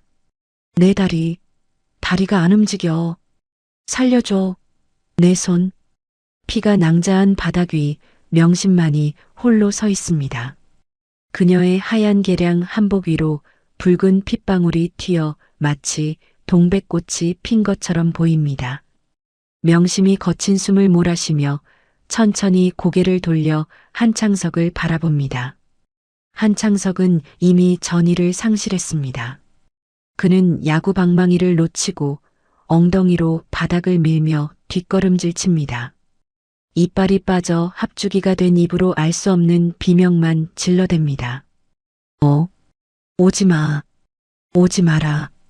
명심의 눈이 한창석의 허벅지에 고정됩니다. 그녀가 손에 쥔 칼 한 자루를 가볍게 던집니다. 칼은 정확하게 한창석의 허벅지에 깊숙이 박힙니다. 그악! 한창석이 고통에 몸부림치며 자신의 허벅지를 부여잡고 뒹굽니다. 명심이 천천히 그에게 다가가 박힌 칼을 뽑아내지 않고 손잡이를 잡고 비틀며 낮게 의졸입니다. 아프냐? 민우는 이것보다 10배는 더 아팠을 거다. 다시는 내 눈앞에 띄지 마라. 그땐 심장을 찌를 테니까. 한창석은 공포에 질려 눈물 콧물을 흘리며 고개를 끄덕입니다. 이제 남은 건 최 실장뿐입니다. 최 실장은 사색이 되어 품속을 뒤적거리더니 떨리는 손으로 검은색 권총을 꺼내듭니다. 그는 영화에서나 보던 상황이 눈앞에서 벌어지자 이성을 잃었습니다. 저리 가. 오지 마. 쏜다. 쏜다고. 고요한 창고 안에 총성이 울려 퍼집니다. 하지만 명심은 총구가 불을 뿜기 직전 몸을 옆으로 날려 참치 냉동 더미 뒤로 숨었습니다. 총알은 빗나가 뒤쪽 벽에 박히고 시멘트 가루가 튀어오릅니다. 최 실장은 공포에 질려 아무데나 대고 방아쇠를 당기려 합니다. 나오란 말이야. 이 괴물 같은 년. 명심은 참치 더미 사이로 최 실장의 위치를 파악합니다. 그녀의 손에는 마지막 남은 칼 한 자루가 들려 있습니다. 거리는 5m. 명심은 심호흡을 한 번 하고 참치 더미 뒤에서 튀어나갑니다. 최 실장이 명심을 발견하고 총구를 돌리려는 찰나 명심의 손에서 칼이 번개처럼 날아갑니다. 날아간 칼이 최 실장의 손등을 스치며 권총을 때립니다. 충격으로 권총이 바닥으로 떨어지고 멀리 미끄러져 나갑니다. 최 실장이 비명을 지르며 피가 나는 손을 감싸줍니다. 으악! 내 손! 무기를 잃은 최 실장은 도망치려 하지만 이미 명심이 그의 앞을 가로막고 있습니다. 명심은 바닥에 떨어진 칼을 다시 주워들고 최 실장의 멱살을 잡아 벽으로 밀어붙입니다. 최 실장의 등 뒤로 차가운 냉동 창고 벽이 닿습니다. 그의 눈앞에는 서슬퍼런 칼날과 그보다 더 차가운 명심의 눈동자가 있습니다. 살려줘.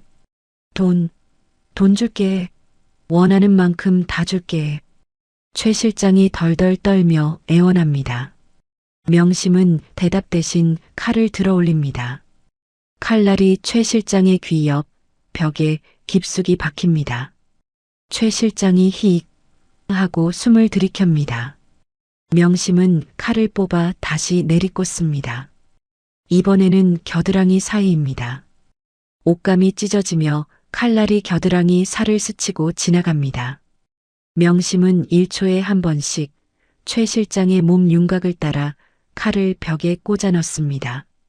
목덜미, 어깨, 팔꿈치, 허벅지, 그리고 마지막으로 사타구니 사이. 마치 서커스의 칼 던지기 묘기처럼 최 실장의 몸 주변으로 촘촘하게 칼자국이 새겨집니다.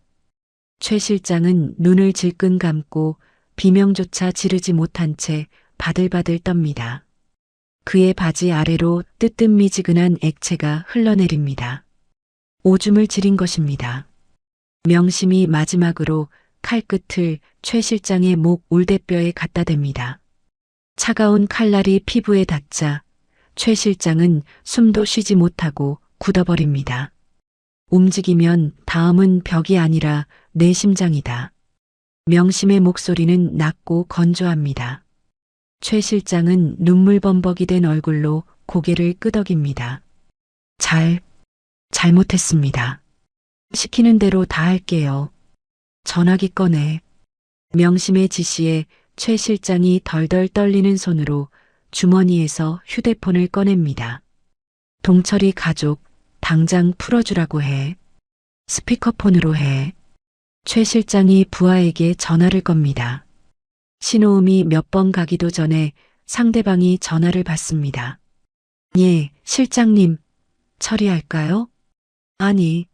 아니야. 당장 풀어줘. 그 사람들 털끝 하나 건드리지 말고 정중하게 모셔다 드려. 알았어? 당장. 최 실장이 발악하듯 소리칩니다. 전화기 너머로 당황한 부하의 목소리가 들리고 곧이어 동철 아내의 우는 목소리가 희미하게 들려옵니다. 명심은 동철의 가족이 풀려나는 것을 확인하고 나서야 칼을 조금 뗍니다. 하지만 끝이 아닙니다. 명심은 최 실장의 휴대폰 카메라를 켭니다. 이제부터 내 입으로 풀어라. 여기 재개발 누가 사주했는지, 경찰 누구한테 뇌물 먹였는지, 민우한테 무슨 짓 했는지 하나도 빼놓지 말고 다 말해. 최 실장은 카메라 렌즈를 보며 울먹입니다. 그는 자신의 범죄 사실과 배후에 있는 건설사 사장, 유착 관계에 있는 고위 공무원들의 이름을 줄줄이 실토합니다. 옆에 쓰러져 있던 한창석도 명심의 눈빛에 기가 눌려 묻지도 않은 범죄 사실까지 횡설수설 자백합니다. 명심은 이 영상을 전송 버튼을 눌러 박 경장에게 보냅니다. 전송 완료 메시지가 뜨자 명심은 그제야 긴장이 풀리는지 휘청거립니다. 그녀는 칼을 바닥에 떨어뜨리고 벽을 짚습니다. 구석에 처박혀 있던 동철이 기어와 명심의 발을 붙잡습니다. 누님, 감사합니다. 죽을 죄를 졌습니다. 저를 죽여주세요. 동철은 명심의 발등에 눈물을 쏟아내며 오열합니다. 자신의 가족을 살리기 위해 누님을 팔아넘겼다는 죄책감에 고개를 들지 못합니다. 명심은 묵묵히 동철을 내려다봅니다. 그녀의 눈에 복잡한 감정이 스칩니다. 배신감도 있지만 가장의 무게를 짊어진 못난 동생에 대한 연민이 더 큽니다. 명심은 한숨을 내쉬며 쭈그려 앉아 동철에 묶인 밧줄을 칼로 끊어줍니다. 밧줄이 풀리자 동철이 명심의 손을 잡으려 하지만 명심은 손을 빼며 차갑게 말합니다. 됐다. 내한테 빌지 말고 네 양심한테 빌어라. 누님, 가서 죗값 치러라. 그게 네가 할 일이다. 명심은 피 묻은 칼을 옷자락으로 깨끗이 닦아 가방에 챙겨 넣습니다. 그녀의 뒷모습은 쓸쓸해 보이지만 동시에 거대한 산처럼 단단해 보입니다. 그때 창고 밖에서 요란한 사이렌 소리가 들려옵니다. 경찰차 수십 대가 도착하는 소리입니다. 박 경장이 이끄는 경찰 특공대가 창고 문을 부수고 진입합니다. 꼼짝 마. 경찰이다. 전원 무기 버리고 손들어. 특공대원들이 들이닥쳐 바닥에 뒹구는 독사파 조직원들과 최 실장에게 수갑을 채웁니다. 방탄조끼를 입은 박 경장이 명심을 발견하고 달려옵니다. 그는 명심의 상처투성이 얼굴과 퉁퉁 부은 손을 보고 말을 잇지 못합니다. 누님, 살아계셨군요.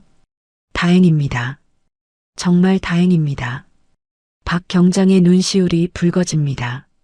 명심은 희미하게 웃으며 박 경장의 어깨를 툭 칩니다. 형사 양반, 좀 늦었네. 청소는 다 해놨으니까 나머지는 부탁해요. 예, 걱정 마십시오. 이놈들 싹 다 콩밥 먹이고 누님 정당방위 확실하게 입증하겠습니다. 경찰들이 현장을 수습하는 동안 명심은 창고 밖으로 걸어 나옵니다. 차가운 새벽 공기가 폐부 깊숙이 들어옵니다. 멀리 동쪽 하늘이 붉게 물들기 시작합니다. 긴 밤이 지나고 드디어 자갈치의 아침이 오고 있습니다. 명심은 바다를 바라보며 주머니 속에서 꼬깃꼬깃해진 민우의 사진을 꺼내봅니다. 민우야, 다 끝났다. 이제 일어나라. 그녀의 눈에서 참았던 눈물 한 방울이 툭 떨어져 바다로 흘러갑니다. 피비린내 나는 복수극은 끝났고 이제 다시 일상으로 돌아갈 시간입니다. 경찰차의 붉고 푸른 경광등 불빛이 새벽의 부두를 어지럽게 비춥니다. 현장은 그야말로 아수라장과 질서가 공존하는 기묘한 풍경입니다. 박 경장이 이끄는 경찰 특공대원들이 굴비 엮듯 독사파 조직원들을 줄줄이 끌고 나옵니다. 조금 전까지 명심 앞에서 기세등등하던 최 실장과 한창석은 수갑을 찬 채 고개를 푹 숙이고 있습니다. 최 실장이 경찰차에 타려다 말고 억울하다는 듯 박 경장을 향해 소리칩니다. 이거나 내가 누군지 알아? 내 변호사 오면 너희 다 옷 벗을 줄 알아. 박 경장이 최 실장의 뒤통수를 가볍게 탁 치며 웃습니다. 아이고 무서워라. 근데 어쩌나 변호사가 오기 전에 검사님이 먼저 오실 것 같은데? 당신 폰에서 나온 장부랑 녹음 파일, 지금 실시간으로 방송국이랑 검찰청에 다 넘어갔거든. 뭐라고? 최 실장의 얼굴이 흑빛이 되어 다리에 힘이 풀립니다. 경찰들이 그를 짐짝처럼 차 뒷좌석에 구겨 넣습니다. 명심은 구급차 옆에 앉아 응급처치를 받고 있습니다. 그녀의 퉁퉁 부은 손과 찢어진 상처에 붕대가 감깁니다. 그때 호송차로 끌려가던 동철이 경찰에게 잠시만 시간을 달라고 사정합니다. 경찰의 허락을 받은 동철이 명심에게 다가와 털썩 무릎을 꿇습니다. 그의 눈은 이미 퉁퉁 부어 앞이 보이지 않을 지경입니다. 누님, 정말 죄송합니다. 죽어서도 이 은혜 안 잊겠습니다. 명심은 붕대 감은 손으로 물끄러미 동철을 내려다봅니다. 미움보다는 안타까움이 더 큰 눈빛입니다. 명심이 동철의 어깨를 발로 툭 건드리며 무심하게 말합니다. 가서 콩밥 좀 먹고 정신 차려라. 네 새끼들 학교 가고 시집 갈 때까지는 내가 봐줄 테니까 걱정 말고 죗값 다 치르고 온나. 동철이 바닥에 머리를 찌우며 오열합니다. 누님, 으흐흑, 누님. 동철은 호송차에 타기 직전 명심이 있는 방향으로 큰 절을 올립니다. 차가 떠나고 나서야 명심은 긴 한숨을 내쉬며 밤하늘을 올려다봅니다. 별이 유난히 밝게 빛나고 있습니다. 그로부터 일주일 뒤 대한민국이 발칵 뒤집힙니다. 뉴스에서는 연일 자갈치 게이트가 헤드라인을 장식합니다. 최 실장의 휴대폰에서 쏟아져 나온 증거들은 핵폭탄급입니다. 건설사와 유착하여 재개발 이권을 챙기려던 국회의원, 뇌물을 받고 뒤를 봐주던 경찰 고위 간부들이 줄줄이 구속됩니다. 앵커의 흥분된 목소리가 TV에서 흘러나옵니다. 화면에는 모자이크 처리된 명심의 뒷모습이 잠깐 스쳐 지나갑니다. 시장의 낡은 횟집 TV로 그 뉴스를 보던 상인들이 박수를 치며 환호합니다. 아이고, 속이 다 시원하다. 저 썩을 놈들 다 잡아넣어야지. 우리 명심이가 나라를 구했다 앙카나. 장하다 장해. 하지만 정작 영웅인 명심은 주방 구석에서 묵묵히 물을 썰고 있습니다. 그녀에게 세상의 소라는 도마 위의 생선 비늘만큼이나 사소한 일인 듯합니다. 계절이 바뀌어 어느덧 3개월이 지났습니다. 차가웠던 바람 끝에 봄 기운이 묻어나는 따스한 오후입니다. 자갈치 시장은 언제 전쟁 같은 일이 있었냐는 듯 예전의 활기를 완전히 되찾았습니다. 재개발 현수막이 걸려있던 자리에는 봄 도다리 축제라는 알록달록한 깃발이 펄럭입니다.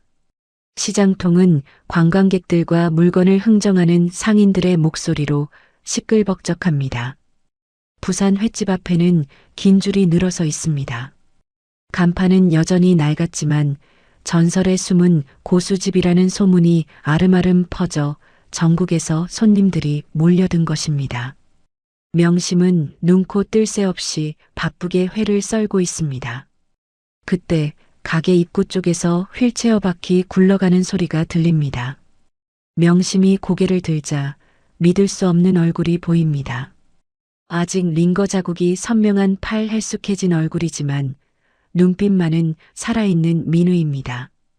그 뒤에는 민우의 노모가 휠체어를 밀며 환하게 웃고 있습니다. 명심이 쥐고 있던 칼을 내려놓고 허둥지둥 주방을 나갑니다. 민우야. 민우가 휠체어에서 일어나려고 안간힘을 쓰며 명심을 향해 손을 뻗습니다. 이모, 저 왔어요. 너무 늦게 와서 미안해요. 명심이 달려가 민우를 와락 끌어안습니다.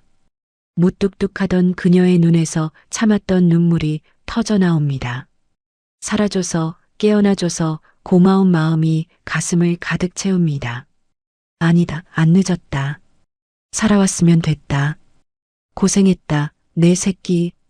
민우의 노모가 명심의 손을 꼭 잡고 흔듭니다. 명심아, 네 덕분이다. 네가 우리 민우 살렸다. 이 은혜를 어찌 다 갚을꼬. 할매, 그런 소리 마소. 민우는 내 아들이나 마찬가지다. 가게 안에 있던 손님들도 뭉클한 장면에 박수를 보냅니다. 민우는 다시 휠체어에 앉으며 장난스럽게 웃습니다. 이모, 나 배고파요. 이모가 썰어주는 회가 제일 먹고 싶었어요. 빨리 한 접시 줘요. 명심이 눈물을 훔치며 짐짓 엄한 표정을 짓습니다. 오냐, 배 터지게 먹여줄게. 기다려라. 명심이 다시 도마 앞에 서자 구석 테이블에 앉아있던 박 경장이 소주잔을 기울이며 말을 겁니다. 그는 이제 제복 대신 편한 사복 차림으로 단골 손님 노릇을 하고 있습니다. 누님 소식 들으셨습니까? 감옥에 간 최 실장 그 양반 요즘 잠을 못 잔답니다. 명심이 능숙하게 광어 껍질을 벗기며 대꾸합니다. 왜요? 감방이 너무 추워서 그런가? 박 경장이 킬킬거리며 안주를 집어먹습니다. 아니요. 꿈만 꾸면 칼이 날아다닌답니다. 벽에 칼 꽂히는 소리만 들려도 오줌을 지린다나 뭐라나. 정신과 치료받고 있대요. 인과응보죠, 뭐. 죄짓고는 못 사는 법이죠. 밥이나 편하게 먹으라 그래요. 나중에 나오면 회나 한 사라 사준다고. 두 사람이 웃으며 대화를 나누는데 가게 문이 거칠게 열리며 술에 취한 중년 남자가 들어옵니다. 얼굴이 불구죽죽한 그는 들어오자마자 자리에 앉지도 않고 고함을 지릅니다. 어이, 여기 주인 누구야? 회가 뭐 이렇게 비싸? 다른 집은 싸던데 여기는 금가루라도 뿌렸어? 가게 안의 분위기가 순식간에 싸해집니다. 평범한 식당이라면 주인이 달려가 굽신거려야 할 상황입니다. 하지만 이곳은 자갈치, 그것도 산전수전 다 겪은 부산 횟집입니다. 명심은 대꾸도 하지 않고 묵묵히 칼질만 합니다. 진상 손님이 무시당했다는 생각에 더 크게 소리를 지르려 합니다. 이 아줌마가 귀가 먹었나? 내 말 안 들려? 그 순간입니다. 식사를 하던 모든 손님이 일제히 숟가락을 내려놓고 그 남자를 쳐다봅니다.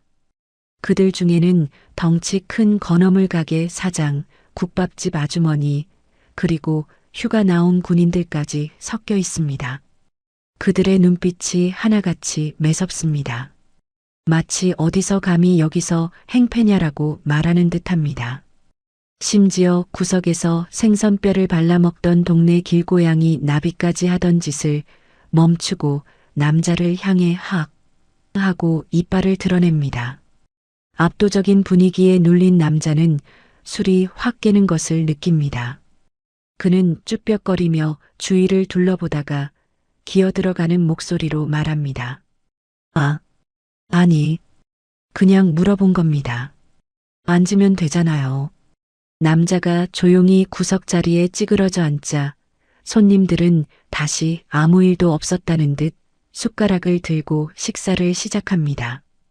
평화로운 식당의 소음이 다시 흐릅니다. 박 경장이 엄지손가락을 치켜 세우며 명심에게 윙크를 보냅니다. 누님, 이제 보디가드가 필요 없네요. 온동리가 누님 편입니다. 명심이 피식 웃으며 수족관 쪽으로 걸어갑니다. 그녀의 발걸음이 그 어느 때보다 가볍습니다. 수족관 안에는 힘 좋은 자연산 도미 한 마리가 유유히 헤엄치고 있습니다. 명심이 뜰채를 넣어 단번에 도미를 건져 올립니다. 물방울이 튀어오르고 도미의 은빛 비늘이 햇살을 바다보석처럼 반짝입니다. 명심이 싱싱한 도미를 높이 들어 올리며 가게가 떠나가라 외칩니다. 자, 오늘 물 좋습니다. 자연산 참돔 들어왔습니다. 회 한 사라 하실 분? 손님들이 환호성을 지르며 손을 듭니다. 저요. 여기 먼저 주세요. 사장님, 여기도 한 접시 추가요. 가게 안은 사람들의 웃음소리와 활기로 가득 찹니다. 창가로 스며든 오후의 햇살이 명심의 얼굴을 비춥니다. 깊게 패인 주름 사이로 편안하고 넉넉한 미소가 번집니다. 더 이상 그녀의 손에 들린 칼은 사람을 상하게 하는 흉기가 아닙니다. 사람들의 배를 불리고 마음을 위로하는 생명의 도구입니다. 명심이 경쾌한 리듬으로 도마를 두드리기 시작합니다. 그 소리가 마치 흥겨운 국거리 장단처럼 들립니다. 도마 위에 뽀얀 속살을 드러낸 회가 꽃처럼 피어납니다. 명심이 접시를 들고 카메라를 정면으로 응시합니다. 그녀의 눈빛은 따뜻하고 목소리는 힘찹니다. 자, 다들 모아놓. 묵자. 명심의 시원한 외침과 함께 화면이 서서히 멀어지며 자갈치 시장의 전경을 비춥니다. 갈매기들이 끼룩거리며 날아오르고 푸른 바다가 끝없이 펼쳐진 부산의 풍경 위로 이야기의 막이 내려옵니다. 아줌마라며 비웃고 밀쳐내던 그들이었지만 결국 스스로 건드린 불씨가 어떤 불길로 번지는지 끝까지 확인할 수밖에 없었습니다. 세월이 흐르고 이름까지 잊힌 줄 알았던 전설의 칼잡이 붉은 동백은 여전히 그녀 안에서 잠들지 않고 살아 있었습니다. 힘없는 한 사람을 함부로 대하던 조폭들의 오만은 단 한 번의 칼끝으로 산산이 부서졌고 그들이 남겨야 했던 것은 공포와 후회뿐이었습니다. 우리는 종종 겉으로 보이는 모습만으로 사람을 판단하지만 누구에게나 감히 건드려선 안 되는 세계와 과거가 있다는 사실을 다시금 느끼게 되는군요. 오늘의 이야기가 조금이라도 속이 시원하고 세상 이면을 되돌아보게 하는 시간이 되었길 바랍니다. 다음에는 또 어떤 놀라운 이야기로 여러분을 찾아뵐까요? 이야기를 끝까지 들어주신 분이 계시다면 어디에서 듣고 계신지 댓글 하나만 남겨주세요. 감사합니다.